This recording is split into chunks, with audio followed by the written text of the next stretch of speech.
अब हमें से फाइंड करना है, find a quadratic polynomial each with the given numbers as the sum and product of its zeros respectively. तो इस क्वेश्चन में हमें क्वाड्रेटिक पॉलिनोमियल फाइंड करना है, हमें सम गिवन है और प्रोडक्ट गिवन है। हमने first question, second question, third question complete कर लिया, हम फोर्थ क्वेश्चन पे आए। तो फोर्थ क्वेश्चन है 1 और 1। अब इसे हम सॉल्व करते हैं। हमें फोर्थ क्वेश्चन दिया है 1 और 1, तो सिंपली हम यहाँ पे लिख लेंगे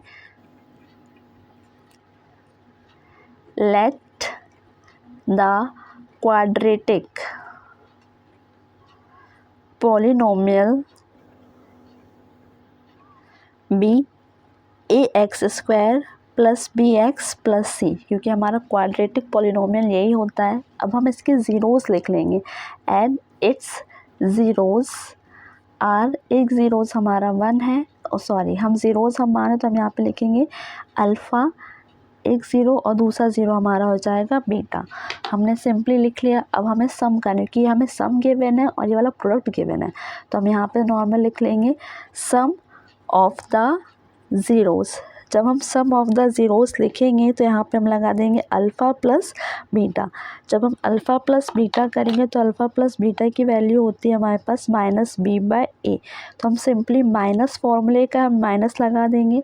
अब b/a ये हमारा सम गिवन है और सम की वैल्यू दी है 1, तो हम यहाँ पे 1 लिखेंगे और इसके नीचे कुछ नहीं है, इट मीन्स ये हमारा 1 है, तो b/a -1/1 हो गया। अब हमने सम निकाला है, अब हम लिखेंगे प्रोडक्ट, तो यहाँ पे सिंपली लिख देंगे हम प्रोडक्ट ऑफ द ज़ीरोज़। जब हम प्रोडक्ट करें, देखो दो ज़ीरोज़ हमारे पास क्या थी, एक अल्फ़ा एक बीटा, इसलिए अल्फ़ा प्लस बीटा किया है।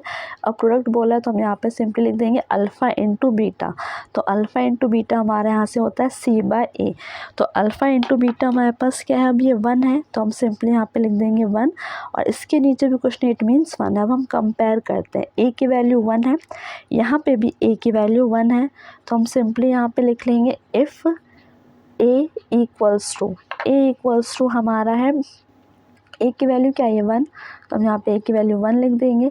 b की वैल्यू क्या निकल के आई है हमारे पास -1, तो हम -1 लिख देंगे और c की वैल्यू हमारे पास निकल के आई है 1। अब इसे हम नॉर्मली क्वाड्रेटिक पॉलिनोमियल में जमा देंगे, तो क्वाड्रेटिक पॉलिनोमियल हमारे पास क्या होती है ax square plus bx plus c, तो नॉर्मल हम लिख लेंगे ax square plus B x plus c. अब a है, a की जगह हम 1 पुट कर देंगे तो यहाँ पे 1 एक्स स्क्वायर आ जाएगा। b की वैल्यू है -1, तो यहाँ पे हम लिखेंगे -1 x हमारा ऐसे ही रहेगा। c की वैल्यू आ गई है 1, तो यहाँ पे हम 1 लिख देंगे। अब लिखते हैं 1 एक्स स्क्वायर, तो हम नॉर्मल इसको एक्स स्क्वायर लिख देंगे। ये माइनस है, 1 एक्स जगह हम डायरेक्टली हम एक्स लिख देंगे और ये +1, तो यहाँ से हमारी क्वाड्रेटिक पॉलिनोमियल फाइंड हो चुकी है, वो है एक्स स्क्वायर -x +1।